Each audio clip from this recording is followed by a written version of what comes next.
I recently enjoyed a holiday with my brother and his wife in Almaty, and I wanted to tell you one or two observations we made. It was their first time in Kazakhstan, and I think it's fair to say that they didn't really know what to expect. But they told me at least that it was one of the best holidays they'd ever had. And we didn't even go to Charing Canyon, Kolsai Lakes, Kaindi, Altyn Emel. That's for next time, guys. As a couple, they're pretty well travelled. We didn't stay anywhere luxurious or look for the most expensive restaurants. We used taxis, buses, the metro, and walked all over the city. Now, my brother and his wife are genuine people. They don't see the world through rose-tinted glasses, so I believe them when they say that Almaty was one of the best cities they've been to. So here, with the help of one or two of their observations, are 5 reasons why.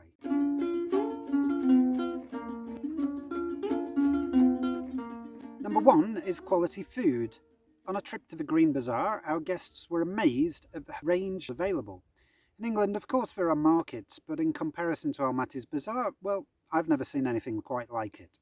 You've got fresh fruit and vegetables, most of which is locally sourced, meat as fresh as it could possibly be, prepared right in front of you, honey by the bucket load. Our guests took back a kilogram of honey and some spices and teas that would have cost a fortune in England. Believe me, in the average British supermarket, this quality is simply unavailable, and anywhere else, it's marked up in price as organic. I've never seen honey sold by the kilogram in England, and anyway, it wouldn't taste anywhere near as nice.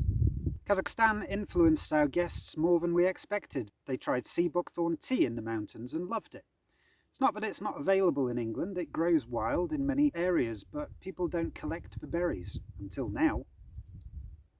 Number 2 is digital development. Digitally, Kazakhstan has come on leaps and bounds in the last decade, while some parts of the world have been left behind.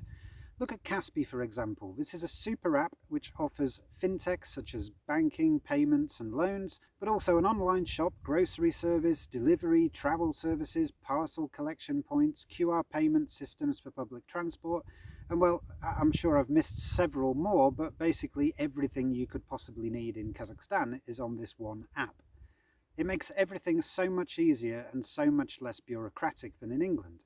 Take the way you get a new card, for example. You just enter a bank, walk up to a self-service machine, the machine scans your face and prints a new card. You can use it in seconds. In England, the fastest you can get a new card is within 5 working days. Kazakhstan's average age is just over 29. The UK's, meanwhile, is almost 41. A younger mean age makes for more innovation, whereas in the UK, the more radical decisions are slowed down by endless debates over how it's going to affect the elderly population. Number 3, play areas and the life of children. On passing several play areas in Almaty, our guests noted that they were full of children playing. And I asked, well, it's just that in England you'd struggle to find a decent play area. Most of them are occupied by teens experimenting with drugs or littered with dog poo thanks to the irresponsible dog owners. England's play areas are in decline, and it's also true that Almaty's are unbelievably well kept. In fact, to be a child here must be awesome. There are so many play areas and entertainment facilities, it's something that is seriously lacking in England. Number 4, the price of theatre tickets. One of the things I love about London is the fact that museums and galleries are free. Unfortunately, that sentiment hasn't extended to theatres. They are still the realms of the upper classes, or at least you need a lot of money to be able to go there. The average top-end theatre ticket in London will set you back over £140. So to see classical music, ballet, plays and concerts, you're talking a lot of money. Compare that to Almaty. Only last week I went to see the Philharmonic Orchestra's performance of Beethoven's Ninth Symphony.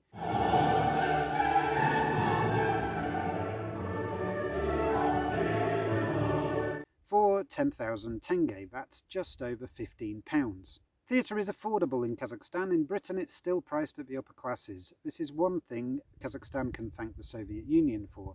Classical music particularly was accessible to the proletariat.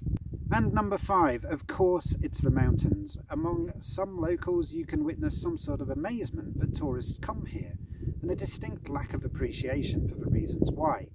One of the most obvious is the proximity to the mountains.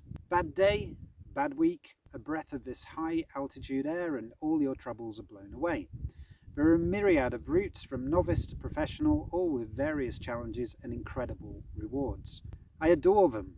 And so did our guests. They've been to the Alps in Europe numerous times, but they said that here mountains are somehow wilder. I agree. At the weekends they can get a bit busy, but get up early enough and you can have a whole mountainside to yourself. So, to conclude, I frequently face questions about why I'm here and what keeps me here, and I often struggle to understand the negativity I occasionally hear from locals. What I will say is that everywhere, absolutely everywhere, has its problems, and the places that are held in such high regard as dream places to live, such as America and England, are no exception.